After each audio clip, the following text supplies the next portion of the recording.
Hello, it's me Harley, back at it again for yet another video, and today I am going to be talking about a manga that I have been advised to read by some of my online friends and otakus from around the world.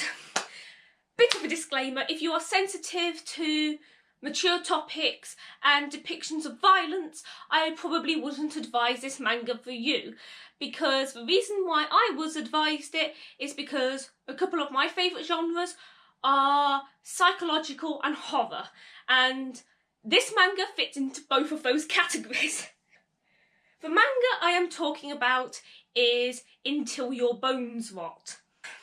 I had this on my to-read pile for quite a while, and the reason why it took me a while to get to read it is because I, at the time, was reading 5 different mangas all at the same time. So I had a pretty high stockpile of current reading. So it's only recently I've got round to reading it. One thing you should know about me is I am not a very fast reader. Though I love reading, I like to take my time, really absorb the books or the mangas or whatever it may be. And I will not get through it fast. I got through this manga fast. That's how much I loved it. Now then, the manga is about, I think it's like 93, 95 chapters long. And I completed all of those chapters, and they're not exactly short ones, they're not really long ones either, but they're decent length of reading per chapter.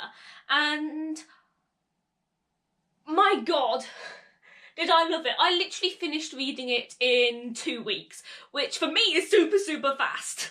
Like, I rarely get time to read, and when I do, it's snail pace. So for me to have finished an entire manga series of 7 volumes in 2 weeks is mind-blowing. This explains how much I love it. Now then, brief synopsis or teaser for anybody who hasn't read it is Until Your Bones Rot is about a group of friends. They have a very dark secret. A few years ago, when they were only very young kids, they murdered somebody and covered up the body. And they murdered this person in a pretty brutal manner. It was not something you'd expect for young children. Pretty straightforward, fair enough. The problem is, on the anniversary of this death, I think it's like 5 or 6 years afterwards, I don't know, I really should know, bad me. But then again, I have no concept of time in real life, so I will not remember the time frames of a manga. It's the anniversary of the death. And things get turned upside down. Turns out they now have a blackmailer. Somebody who has found out about their dark secret and threatens to expose them to the world. And then things get dark. Like, until that point, essentially, even though there's been murder and stuff, it's been all sugarcoats and fairies and unicorns, and it's been very, very sweet, even though there's been a gruesome murder. And the only reason why I'm saying that is because compared to what happens next, that is exactly what it is. It is all fairies and sweets and love. So now I've had a fangirl over the synopsis, I now want to talk about what I want to see next. I don't think it's going to happen, at least not anytime soon, and there doesn't seem to be any indication that it will happen. But I want to see this manga made into an anime.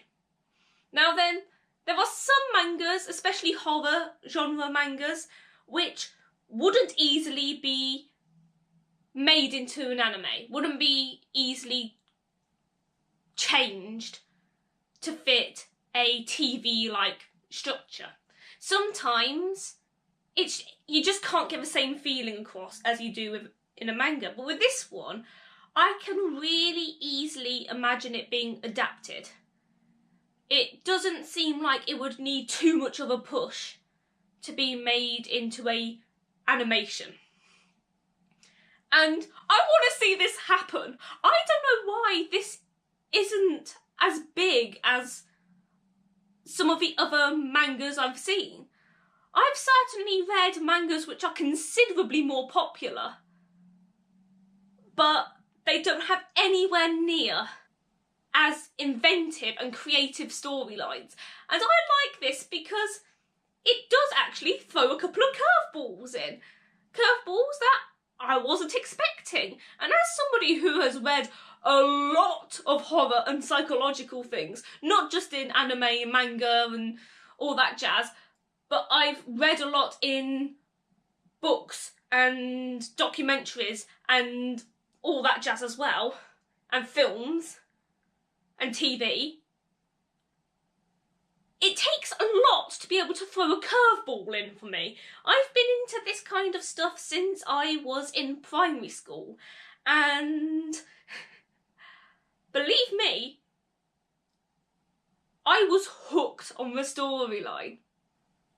As I said earlier on, this is a mature manga. It is not meant to be for kids. The characters are quite cutesy, young, kind of almost like semi-moe characters that are, they are kids. They are, I think about 15, 16, 17. It's basically been Japanese school years, transferred into American school years, and I'm used to English school years. So all in all, I don't really have a clue how old these characters are. All I know is they're about mid-teens. And there is violence, not just for the victim who was murdered. There is violence towards the characters that you love. And there is very mature themes, including, now then, this is where it gets really touchy, essentially rape. I'm trying not to spoil it for you if you're interested in watching it, but you have to be aware, before going into this, there is sexual abuse. And that was something I wasn't expecting from it. That was one of the big things that really surprised me, because I'd been told by my friends, the people who had recommended it to me, that it was dark. They didn't hype it up enough. They didn't tell me just how dark it can get. And there is one friend in particular that I have who I know would absolutely love this manga to bits. And I know she hasn't really got time to read it at the moment, but I also, at the same time, kind of want to force her to read it the same way as I did with Killing Stalking. When it comes to Until Your Bones Rot and Killing Stalking, there were more surprises for me in Until Your Bones Rot than there was in Killing Stalking. So, if you've read Killing Stalking, you'll know how dark that is, and you'll know how many curveballs are thrown in that series. Well, in my opinion, there's even more in this one. And when I was reading it, I was just like, how much do I want to see this made into an anime? And more importantly, how much would I love to be a voice actor in this? I was like, oh my gosh, there are a few characters who I would absolutely adore to voice, even if it's just like one of the children's roles, like not even like when they're the age they are in the manga, when they're doing flashbacks. I was like, I'd love a minor role. So yeah, that's me fangirling about Until Your Bones Rot. I would highly recommend, if you are a fellow otaku like me and you like horror psychological stuff, please read it. And then please come back and comment, or please come back and talk to me about it, because I don't know anybody else who has read this, like, other than a couple of my online friends who recommended it because they thought I'd like it. They didn't even read it themselves.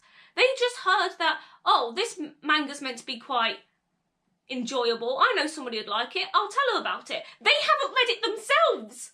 They've recommended me it, but I can't fangirl with them. I need people to fangirl with. So if you haven't read this, please read it and come back to me. Come back to me. Sorry, I feel like I'm from Atonement. Just come back. Come back. Oh. So now I've got some of my energy out from this manga, and now I've hopefully encouraged somebody else to read it. I'll say, until next time, toodle pip or beans.